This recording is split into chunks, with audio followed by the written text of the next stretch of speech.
The bike path along the Hudson River in Lower Manhattan where a driver killed 8 people with a pickup truck on Tuesday. Todd HeislerThe New York Times. Hours after a truck plowed along a Manhattan bike path on Tuesday, Americans returned to a debate that has become a vessel for some of the most contentious questions dividing an increasingly polarized society. When is an attack terrorism? A month ago, when a gunman opened fire on a crowd of concertgoers in Las Vegas, killing dozens and wounding hundreds, the attack was not broadly branded an act of terrorism.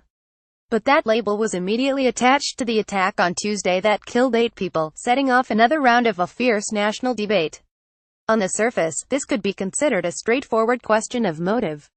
Terrorism is defined as an attack on civilians meant to frighten a larger community for political purposes. But the new generation of Islamist terrorism, conducted by individuals citing far-off inspiration, has blurred the distinctions between terrorist and disturbed loner. So have recent mass shooters who show signs of both mental illness and an attachment to vague ideological causes. As a result, terrorism is often in the eye of the beholder, determined as much by the attacker as by the community that is targeted, which must decide whether the attack represents a broader threat requiring a response. Each attack, then, quickly sets off a zero-sum debate over the related issues of gun control, immigration or religious tolerance, some of the most divisive issues in the country, litigated in a moment of national duress. The Las Vegas attack, for some Americans, typically those on the left, represented the terrorism of unchecked gun laws. Classifying the Las Vegas attack as terrorism might mean classifying guns as national threats requiring a response. The right would see this as an attempt to tar all gun owners and conservatives. Attacks like the one in New York, led by a man from Uzbekistan who shouted Allahu Akbar, are seen by many on the right as stemming from the wider threat of uncontrolled Muslim immigration. If it is an act of terrorism, as Mayor Bill de Blasio and others have defined it, then the attacker cannot be dismissed as a disturbed loner. More than 16 years after the September 11th attacks, many Americans, particularly on the left, are questioning the readiness with which lone Muslims are defined as terrorists while lone non-Muslims are deemed mass shooters. Even if the label fits in individual cases, they say, the inconsistency suggests a tendency to see Muslims as part of a hostile fifth column and white male killers as exceptions. Because mass killings are such acute moments of public horror, this is not an area in which people can easily agree to disagree. The differing responses can seem to impose a hierarchy of victims, in which those killed by one sort of attacker are deemed to matter more than others, and a hierarchy of perpetrators, sorted by those seen as posing the greater threat. A memorial on the Las Vegas Strip for the victims of the October 1st shooting. Eric Thayer for the New York Times. What can seem like a simple matter of definition quickly divides between different factions arguing for the primacy of their own worldview, at a moment when it seems simultaneously most urgent and least appropriate. Each attack deepens these divides. The events cause visceral terror for many, and can feel like evidence that their worst fears are coming true, and that the other half of society is conspiring to make them unsafe by refusing to recognize the threat. After the attack in New York on Tuesday, President Trump posted a string of tweets that connected the driver to immigration policy.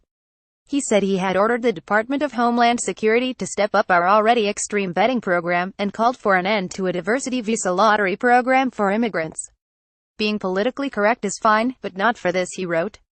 Those on the left, particularly those concerned about rising attacks on Muslims, worry about an attempt to further marginalize Muslim Americans at a moment when they are especially vulnerable. Man screams Allahu Akbar, kills people. Media terrorism. Nathan Lean, the author of a book on Islamophobia, wrote on Twitter. White guy slays 56 in Las Vegas with battle-ready weapons. Media crickets. These debates have grown especially contentious since 2015, when Dylan Roof, a South Carolina man who had publicly espoused white supremacy, killed 9 people at a mostly black church in Charleston. The Black Lives Matter movement had spent 2 years campaigning against violence against African Americans, particularly those killed in encounters with the police. Mr. Roof's attack, they argued, demonstrated the threat facing black people. If Islamist terrorism had inspired national mobilizations and sweeping policy changes, they argued, so should violence against blacks. And the crime appeared to neatly fit terrorism's legal definition. The argument expressed growing worries on the left that the word terrorism had become racially and religiously charged, used predominantly to describe attacks by Muslims on non-Muslims. This fed into larger debate over whether some victims of terrorism were granted more protection than others based on who targeted them or why, and whether politicians were understating certain forms of terrorism. When a Department of Homeland Security report on right-wing extremism leaked in 2009, it prompted accusations that Democrats were persecuting conservatives. The report was withdrawn and the office that had produced it quietly dismantled. The same year as Mr. Roof's attack, Mr. Trump's presidential campaign gained ground on a different argument that identity politics had led certain forms of terrorism to be played down. In a campaign statement, Mr. Trump called for a total and complete shutdown of Muslims entering the United States to protect from people that believe only in jihad and have no sense of reason or respect for human life. Defining terrorism, then, has become another way of debating who belongs and whose concerns matter, and at a moment of perceived danger, when listening is hardest and shouting can feel necessary. It has become a perfect vessel for Americans' growing tendency to see their political opponents as not merely fellow citizens with whom they disagree, but as threats to their safety and security. That is a recipe for increased polarization and hostility at a moment when Americans are already dangerously divided.